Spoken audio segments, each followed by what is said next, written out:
Assalamualaikum warahmatullahi wabarakatuh. Alhamdulillah wa bihi nasta'in. Wassalatu wassalamu ala Rasulillah wa ala alihi wa sahbihi wattabi'ina bi ihsanin ila yaumiddin wa ba'd. Rabbi shrah li sadri wa yassir li amri wahlul 'uqdatam min lisani yafqahu qawli. Rabbi yassir wa la tu'assir, Rabbi tammim bil khair. Wa la hawla wa la quwwata illa billahil 'aliyil 'azim wa ba'd. Sidang jemaah yang saya hormati, yang saya kasih sekalian, kita ambil masa 20-30 minit ini untuk kita melihat satu perkara yang sangat kita perlukan selepas kita melalui proses kita berada dalam bulan Ramadan. Kita sekarang berada dalam bulan Syawal dan kita akan melalui bulan-bulan yang mendatang. Apa yang kita hasrat, apa yang kita cita-citakan, insya-Allah segala perbuatan ataupun amalan-amalan yang baik yang kita buat sepanjang bulan Ramadan dapat kita teruskan sampai bila-bila, insya-Allah. Pernah seorang lelaki yang bernama Sufyan bin Abdullah bertemu dengan Nabi SAW. Lelaki yang bernama Sufyan bin Abdullah ini yang dikenali Sufyan bin Abdullah ataupun Ibnu Abdillah Al-Thaqafi Al-Ta'ifi. Beliau datang bertemu dengan Nabi SAW dan menyatakan kepada Rasulullah, "Ya Rasulullah, qul li fil islami qawlan la as'alu anhu ahadan ghairak." Kata lelaki yang bernama Sufyan ini, "Ya Rasulullah, sebutkan kepada saya tentang Islam satu perkataan, satu pengertian yang saya tidak perlu bertanya orang lain lagi." Maknanya jawapan itu ringkas tapi padat. Kata Nabi, "Qul amantu billah thumma istaqim." Kata Nabi, hendaklah kamu menyebut amantu billah, saya beriman kepada Allah, kemudian kamu istiqamah. Hadis yang saya baca ini, yang saya sebut ini, banyak disusun dalam buku-buku hadis, termasuklah dalam Arba'in lin Nawawiyah, kitab hadis 40 yang ditulis oleh Imam Nawawi. Satu hadis yang asas yang sepatutnya kita memiliki buku ataupun kitab tersebut, namanya Hadis 40 Imam Nawawi. Ada hadis yang kita sebut ini, yang kita baca ini, disusun, diletakkan antara puluhan hadis yang disusun oleh Imam Nawawi. Jadi Nabi kata, "Qul amantu billah thumma istaqim." Kamu kena beriman, katakanlah saya beriman kepada Allah, kemudian kamu istiqamah. Sesuai dengan soalan lelaki tadi, suruh Nabi sebut tentang Islam ni satu perkataan, penerangan yang ringkas. Kalau nak cerita panjang-panjanglah, ini ringkas. Jadi kata Nabi, kamu sebut saya beriman pada Allah, kemudian kamu istiqamah. Dan perkataan istiqamah ini adalah perkataan ataupun ayat yang sentiasa disebut oleh Nabi dan juga oleh ayat-ayat Al-Quran. Saya pernah sebut di sini, saya katakan bahawa kalau kita nak faham apakah yang penting dalam Al-Quran, ajaran apa yang dituntut kepada kita, larangan apa yang ingin dilarang oleh Allah, kalau kita nak tahu keutamaan perkara yang perlu kita buat, perkara yang perlu kita jauhi, kita tengok macam mana Al-Quran sebut perkara itu ataupun tidak. Jika Al-Quran sebut perkara itu dan berkali-kali, maka perkara tersebut penting. Contoh yang kita bicarakan hari ini, kita sebut istiqamah. Maka dalam Al-Quran, ayat-ayat berkenaan dengan istiqamah diulang-ulang. Maknanya perkara itu penting, isu itu penting. Antaranya Allah Ta'ala sebut, innal ladzina qalu rabbuna Allah thumma istaqamu tatanazzalu alaihimul malaikah alla takhafu wa la tahzanu wa abshiru bil jannati allati kuntum tu'adun.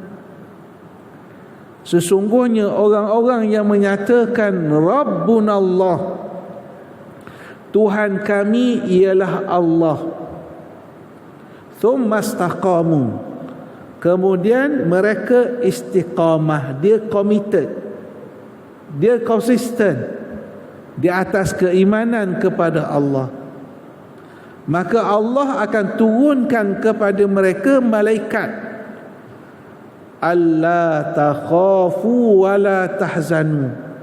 Jadi malaikat ini seru kepada orang yang ada nilai iman tadi dengan istiqamah tadi. Malaikat kata kepada mereka, jangan kamu rasa takut, jangan kamu rasa duka cita, dan kamu hendaklah bergembira dengan janji syurga yang telah Allah janjikan kepada kamu.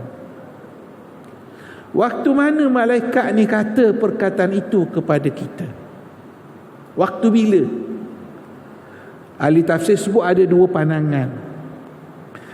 Pandangan yang pertama, malaikat kata jangan takut, jangan duka cita, hendaklah kamu dengar berita gembira tentang syurga yang Allah telah janjikan kepada kamu. Pandangan yang pertama kata sebelum kita meninggal dunia, sebelum nyawa kita ditarik, sebelum kita dimatikan, turun malaikat yang kita katakan ini. Dia kata pada kita jangan takut, jangan duka cita. Pandangan yang kedua menyebut malaikat kata ni sebelum kita dibangkitkan oleh Allah nanti di mahsyar. Jadi sebelum kita dibangkitkan, malaikat bila bangkit saja malaikat kata jangan takut, jangan duka cita. Bahasa mudahnya, tak kisahlah sebelum meninggal ke ataupun lepas kita dibangkitkan ke, tak penting pun yang tu. Yang penting ada malaikat datang kepada kita, sebut kepada kita jangan rasa takut, jangan rasa duka cita. Kepada siapa? Kepada orang yang beriman dengan orang yang beristiqamah. Sayyidina Abu Bakar radhiyallahu anhu, seorang sahabat Nabi, min kibaris sahabah, orang yang dekat dengan Nabi, kata Sayyidina Abu Bakar, maksud istiqamah itu ialah orang yang betul-betul mentauhidkan Allah. Dia punya akidah sahihah, akidah salimah, akidah yang tepat, akidah yang benar. Ini orang namanya orang yang ada sifat istiqamah. Dia konsisten di atas keimanan dia, kepercayaan dia kepada Allah, tak pernah goyang keyakinan dia kepada Allah.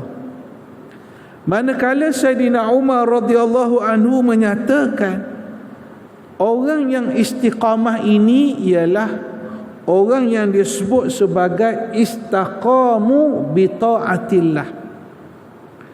Orang yang istiqamah di atas ketaatan, kepatuhan kepada Allah. Patuh, taat kepada Allah. Akur kepada segala perintah Allah Subhanahu wa taala.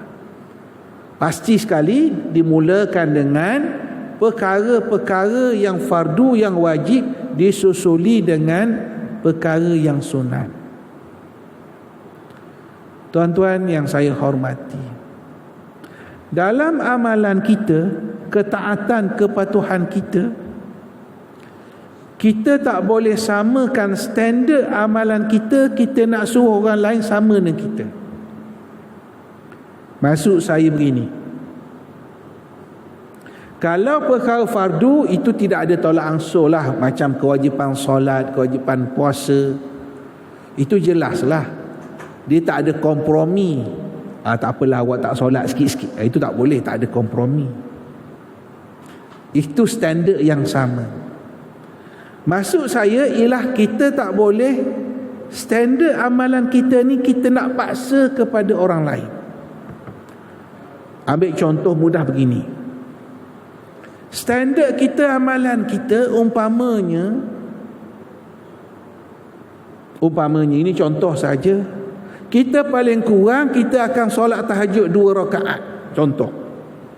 Ini standard yang kita letakkan pada diri kita. Standard kita kurang-kurang sebelum subuh kita solat tahajud 2 rakaat. Standard kita, satu lagi contoh, kurang-kurang pukul 9 pagi waktu duha kita sembahyang duha barang 2 rakaat.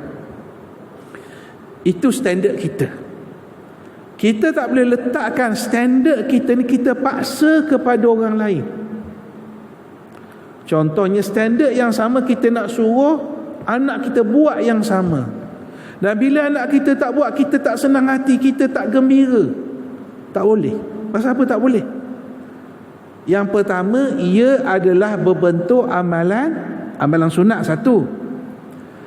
Yang kedua, seruan kita ataupun dakwah kita, ataupun bahasa lebih mesranya, ajakan kita kepada orang lain, termasuklah kepada keluarga kita sendiri, ia bukan dengan satu sekali suruhan orang akan berubah.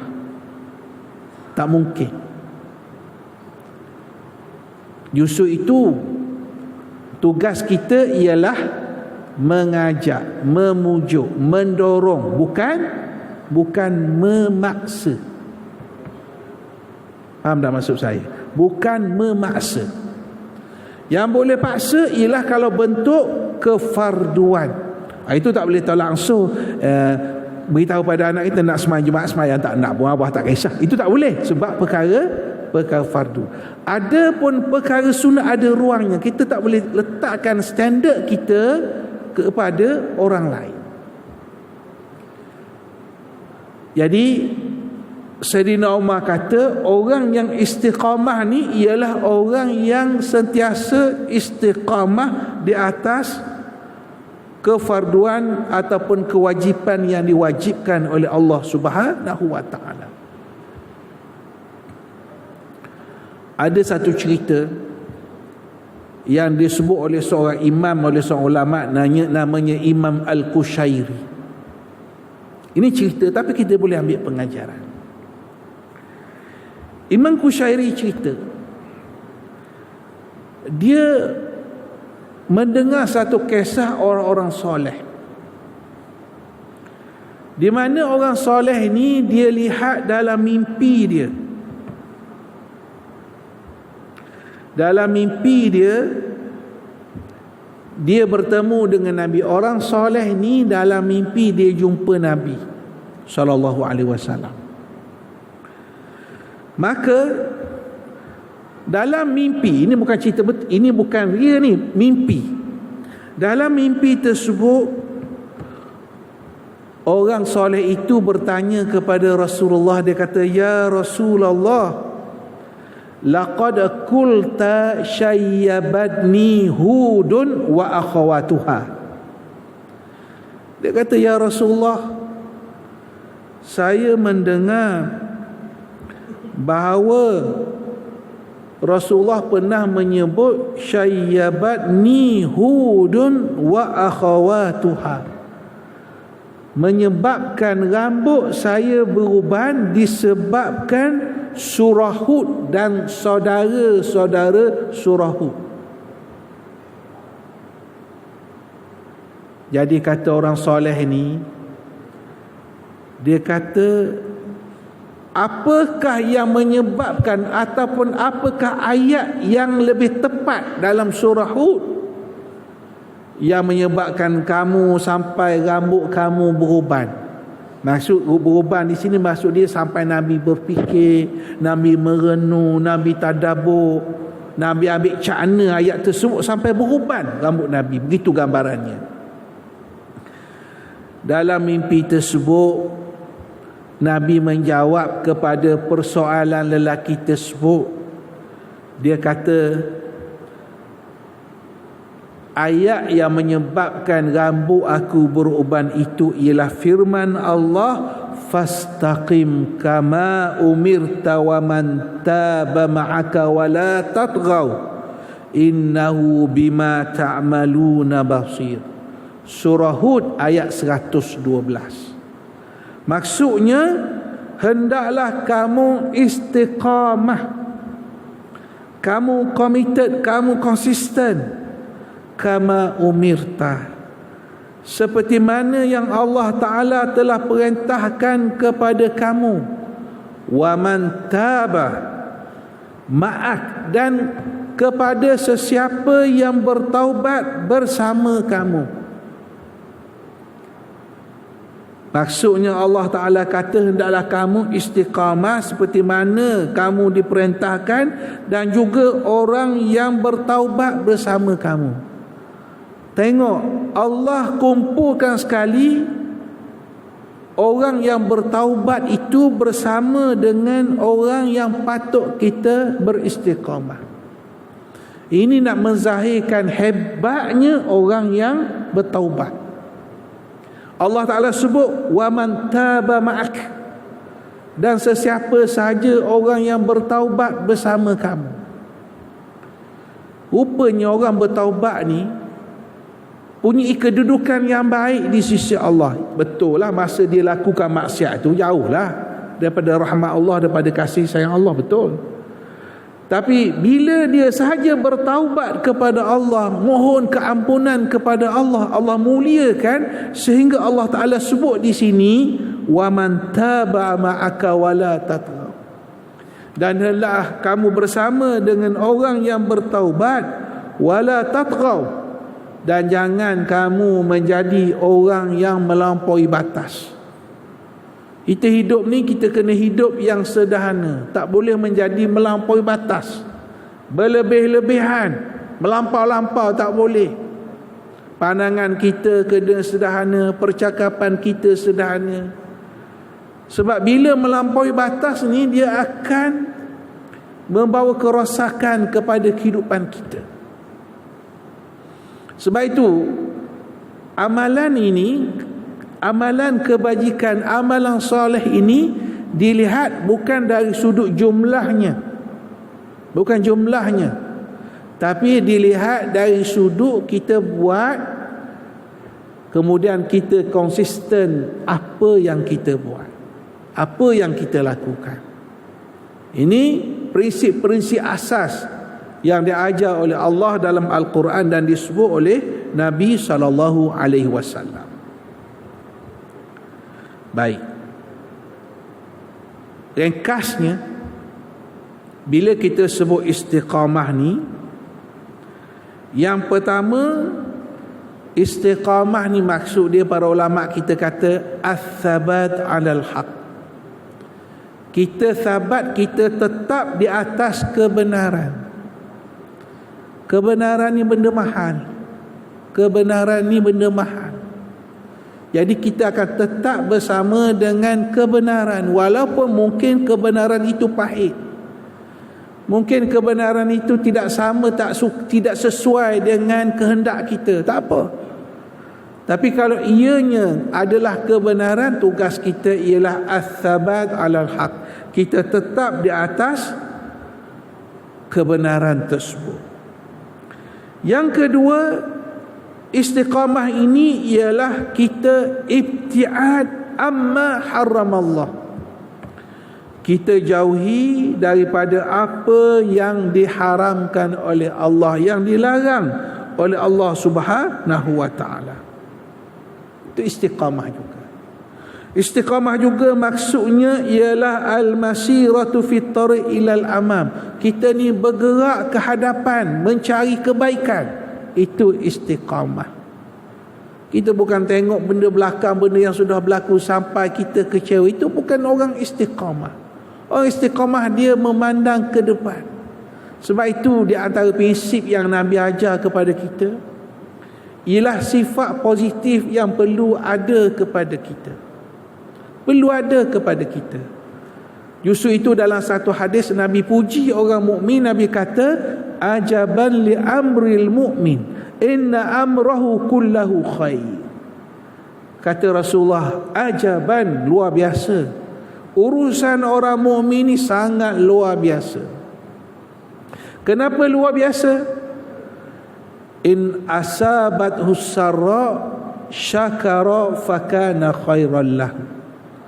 Jika dia dapat sesuatu yang mengembirakan, menyenangkan hati dia, dia bersyukur, itu adalah baik untuknya. Wa in asabathu ad-dharra sabara fakana khairan lahu. Begitu juga orang mukmin, bila dia ditimpa dengan kesusahan, sabara. Dia bersabar, maka itu adalah lebih baik kepadanya. Jadi orang mukmin ni ajaban, orang yang manusia luar biasa. Kerana dia sentiasa bersifat positif. Dapat nikmat, kita syukurlah. Kalau kita diuji, kita sabar dan kita fikir macam mana cara nak keluar daripada kesusahan tersebut. Ini sifat orang mukmin. Orang mukmin dia tidak mencela perkara-perkara yang lalu. Dia tak salahkan semua orang. Dia tak salahkan itu, dia tak salahkan ini. Dia akan berusaha untuk memperbaiki dirinya. Orang mukmin dia tidak berputus asa daripada rahmat Allah. Dia tak pernah berputus asa. Tak pernah berputus asa.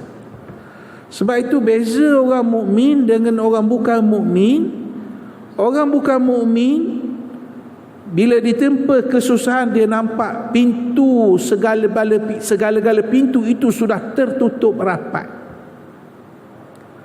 Adapun orang mukmin melihat bila semua pintu tertutup rapat, dia percaya bahawa Allah akan membuka pintu-pintu tersebut bila sampai masa dan waktunya. Ini yang disebut orang mukmin sentiasa bersifat positif. Jadi insya-Allah kita nak jadi orang yang sentiasa istiqamah. Paling kurang 3 bentuk. Yang pertama, hati kita sentiasa istiqamah. Yang kita sebut tadi, keimanan kita, ketakwaan kita, ini kerja hati. Justru itu Nabi SAW sebut dalam satu hadis. Nabi kata, man ahabba lillah wa abghada lillah wa a'ta lillah wa mana'a lillah faqad istakmala al-iman, atau kama qala.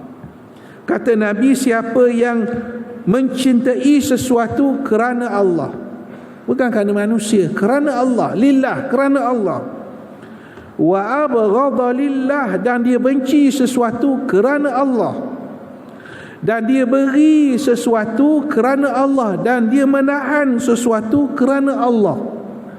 Semua itu kerana Allah. Kerana Allah, kerana Allah. Ini kerja hati, kita tak nampak. Maka kata Nabi, faqad istakmalal iman. Maka orang ni sudah melengkapkan keimanannya kepada Allah. Yang kedua, istiqamah ni disebut sebagai istiqamatul lisan. Istiqamah dari sudut lidahnya, kerana ada hubung kait iman kita dengan lidah kita yang digambarkan oleh Nabi. Nabi kata, la yastaqimu imanu abdin hatta yastaqima qalbuh, wa la yastaqimu qalbuhu hatta yastaqima lisanuh, atau kama qala. Kata Nabi, tidak istiqamah iman seorang hamba itu sehinggalah istiqamahnya hatinya. Mesti istiqamah hatinya. Dan hatinya tidak istiqamah sehinggalah lidahnya sentiasa istiqamah. Lidah tidak menyebut perkara-perkara melainkan perkara-perkara yang baik, perkara-perkara yang indah, perkara-perkara yang mengembirakan, perkara-perkara yang menjinakkan hati orang. Bukan menyebut perkara-perkara yang boleh memecah belahkan, yang menimbulkan huru-hara dalam masyarakat, menimbulkan salah faham dalam masyarakat. Sebab itu isu-isu agama, perkara-perkara agama, isu khilafiah mesti diurus sebaik mungkin. Sebab kita ni akan ada perbezaan. Kita manusia akan ada perbezaan. Perbezaan fikrah, perbezaan fiqah, itu resam adat manusia. Tidak semua kita yang berada dalam masjid ni kita punya pandangan satu hala, tak mungkin, mustahil. Jadi macam mana boleh kita hidup dalam keadaan kasih sayang? Antaranya kita menghormati pandangan saudara kita, menghormati. Sebab itu saya katakan tadi, kita tak boleh paksa standard kita ni kepada orang lain. Seperti mana kita tak boleh paksa pandangan kita kepada orang lain. Kerana itu isu-isu fiqh ni isu-isu lama, isu ribuan tahun, tak mungkin akan selesai. Oh, kita kata kita zaman kita nak, tak boleh. Sebab isu khilafiah ni isu daripada dulu, isu ribuan tahun, tak mungkin kita akan sepakat dalam satu isu. Jadi solusinya, jalan keluarnya ialah kita menghormati pandangan tersebut selagi pandangan tersebut masih dalam konteks yang dibenarkan oleh Al-Quran, yang disebut dalam hadis Nabi sallallahu alaihi wasallam. Itu cara yang diajar kepada kita. Baik, dan istiqamah yang ketiga yang terakhir ialah yang disebut sebagai istiqamatul jawarih. Kita istiqamah dalam bentuk apa yang disebut sebagai anggota badan kita, perbuatan kita. Kita istiqamah di atas kebaikan. Waf'alul khaira la'allakum tuflihun. Kata Allah Subhanahu wa taala, hendaklah kita berbuat baik. Mudah-mudahan dengan kamu berbuat baik itu kamu akan mendapat kejayaan, kamu akan mendapat kemenangan. Tuan-tuan yang saya hormati, yang saya kasihi, saya sebut di awal tadi, kita berada dalam bulan Syawal, dan kita sebelum ni kita berada dalam bulan Ramadan. Dan semua orang tahu bahawa kalau kita nak ambil contoh amalan yang terbaik, sudah tentu amalan itu ialah amalan yang kita buat dalam bulan Ramadan. Dan kita pun tahu dan kita pun akur, tidak mungkin umpamanya amalan yang paling mudah, umpamanya amalan membaca Quran, tadarus Al-Quran, saya fikir agak mustahil. Macam mana kita buat bulan Ramadan itu, kita nak sambung bulan-bulan yang lain. Bukanlah kata mustahil, dengan kata mustahil boleh buat, tapi agak sukar kepada kita. Komitmen kerja, komitmen itu. Itu tidak mengapa. Yang paling penting ialah kita konsisten dengan Al-Quran.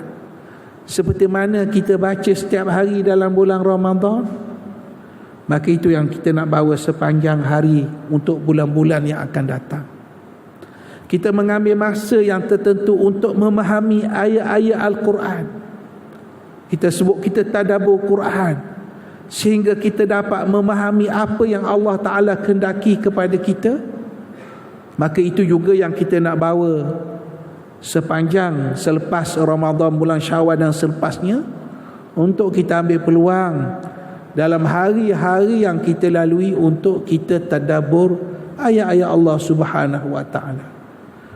Dan satu lagi contoh yang mudah, sebagaimana kita boleh subuhkan budaya infak, budaya sedekah sepanjang bulan Ramadan, maka sudah tentu boleh kita panjangkan lagi sepanjang bulan-bulan yang lain, supaya kebaikan-kebaikan yang kita buat itu tidak terhenti pada bulan tertentu, tetapi amalan itu berterusan sampai bila-bila, sehingga kita dapat bertemu pula pada Ramadan pada tahun yang akan datang biiznillah, dengan izin Allah Subhanahu wa Ta'ala. Jadi sekadar itu yang dapat saya sampaikan. Aku qouli hadza wa astaghfirullahal azim li wa lakum. Wassalamu alaikum warahmatullahi wabarakatuh.